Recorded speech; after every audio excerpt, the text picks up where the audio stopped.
What is up, MMA fans? I'm Trent. Welcome to my channel. This is going to be my first breakdown that I do on YouTube, so welcome.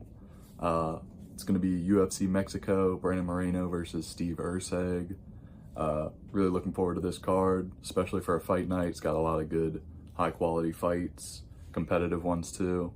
So looking forward to it for sure. I'm going to start at the early prelims, work my way through the main card, and break down every fight for you. So yeah, get right into it. Austin Hubbard fighting MarQuel Mederos. Both of these fighters definitely have durability, but Mederos, from what I've seen, seems to be the more hittable fighter. Hubbard has fought higher level opponents, even if he didn't beat them. I expect it to be a hard fought decision with Hubbard coming out on top, but certainly not one of my higher confidence picks of the card, because it definitely will be a competitive fight. My pick is Hubbard by decision, and the best bet for this fight would probably be Hubbard money line, sitting at plus 142 right now. All right, moving on to the next fight, Jamall Emmers versus Gabriel Miranda. Jamall Emmers got great striking. It can be on the awkward side at times, and he can be chinned, but Miranda's not really a striking threat, so that's not something that you'll have to worry about betting on Emmers. He does, however, have some really good submissions, Miranda that is, but he's chinny, and I expect Emmers to get the knockout. I will probably hedge the bet with a small sprinkle on a Miranda submission. The Emmers KO is currently sitting at plus 120, and that's probably the best bet for this fight, in my opinion. Next fight on the card is Rafa Garcia versus Vinc from Hell Pichel.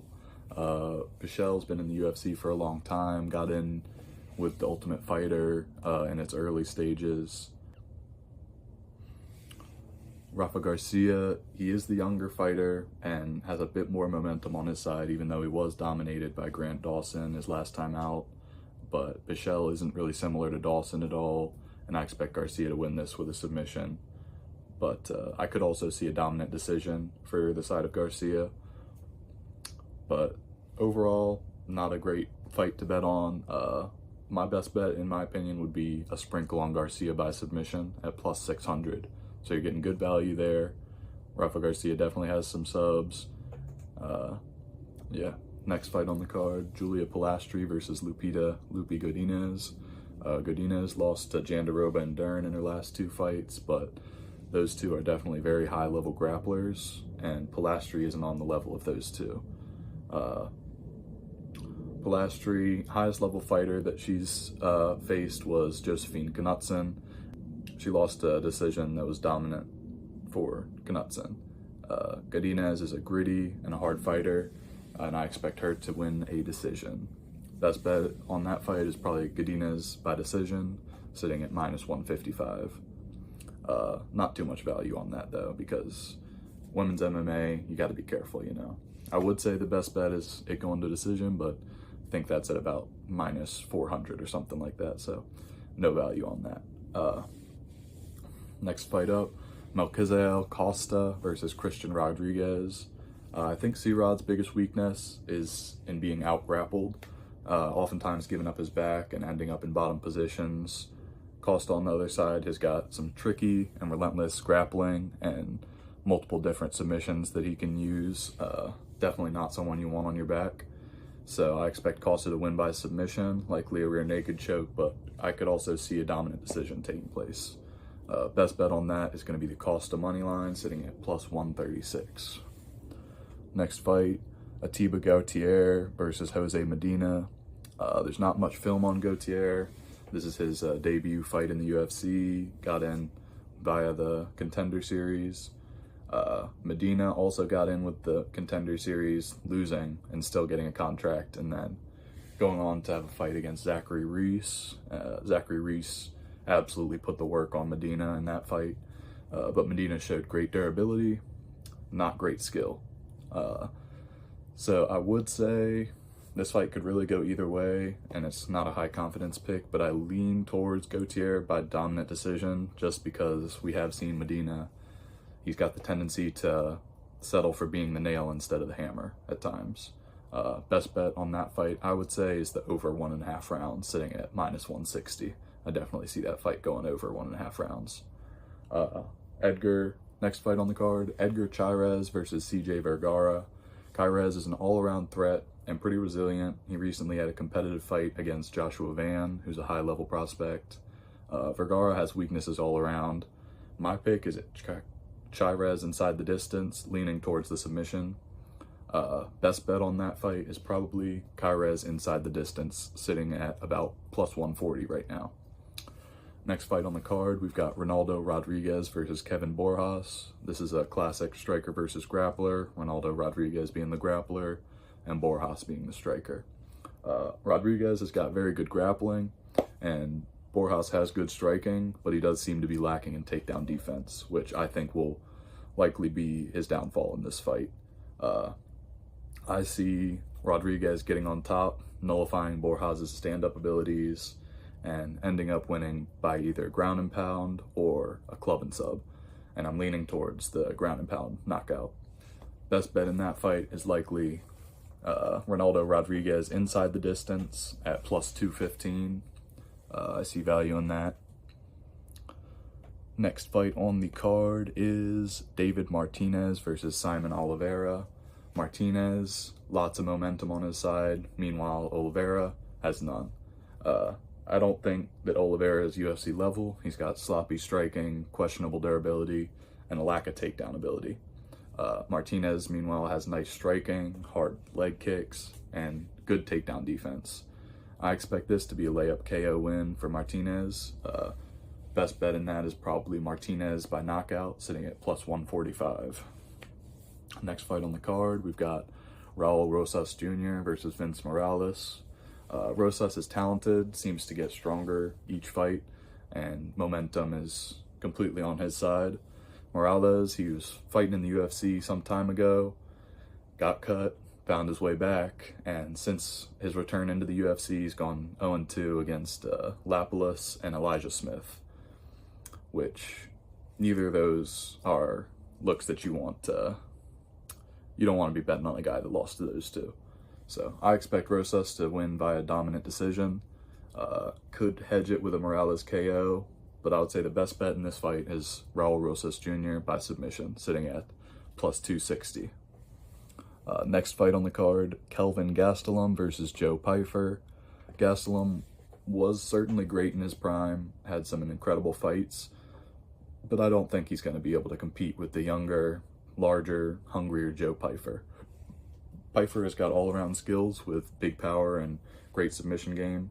Gastelum is hittable. Even in his wins, he does tend to get hit pretty hard, and he's shown to not have the best submission defense, particularly in his fight against Sean Brady and Jack Hermanson, both of which submitted him.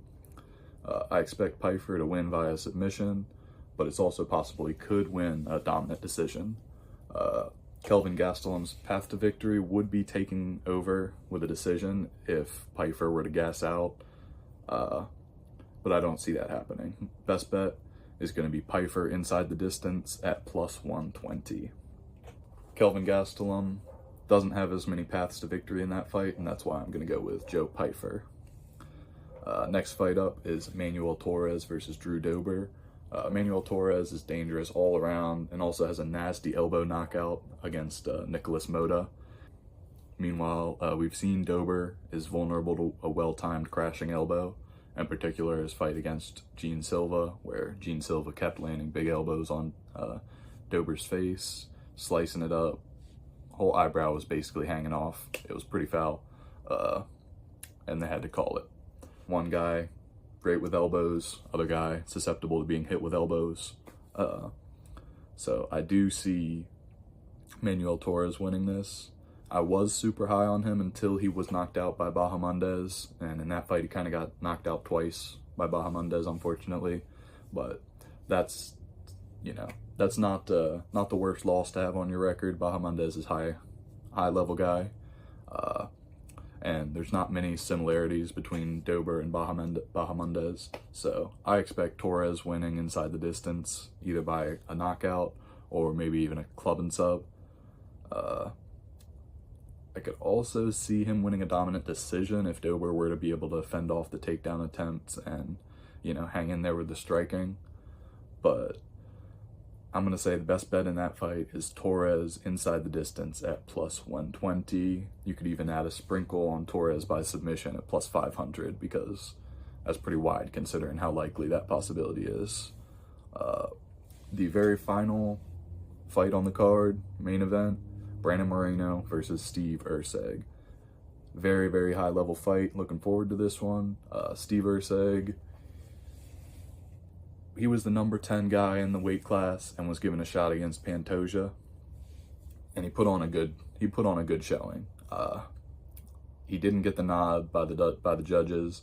Some could say he won 2, 3, and 4, but in my opinion, I think Pantoja won that fight by 1 round, and I think that in his fight against Pantoja, Erceg showed to be somewhat lacking in the takedown defense department. Pantoja kept getting him onto the ground, and I think that if Moreno is able to keep sending you onto the mat, I think it's going to be a more dominant showing for Moreno than it was for Pantoja even. Moreno, phenomenal all around. Erceg is also all around a great fighter, but I think that the lack of takedown defense and flaws in his scrambling, both are bad looks for this fight. I think Moreno's takedowns and striking, utilizing his long jab, are gonna control this fight. I think Erceg, the only way he would win would be if he was able to really keep getting in close for that elbow hook combination that he likes throwing. But Moreno has good distance control, and I expect him to keep Erceg at bay, either winning via knockout or even a club and sub. Moreno is a super high level guy, and I hope to see his career go back into upward trajectory. He kind of got robbed 2 split decisions back to back, but seems to be on the up and up now, and I think this fight is perfect to catapult him back into the top. Only way I can see Erceg winning this fight would be a knockout. If Moreno, if Moreno didn't show up, I could see Erceg securing maybe a round 1, round 2 knockout. So that could be a hedge with a Erceg by knockout bet. I'm gonna go best bet on this fight is Brandon Moreno inside the distance at plus 230. That is gonna wrap up the card. That's every fight on this UFC Mexico card. Thank you for watching. Appreciate anybody who saw, and yeah, have a great Saturday, everybody.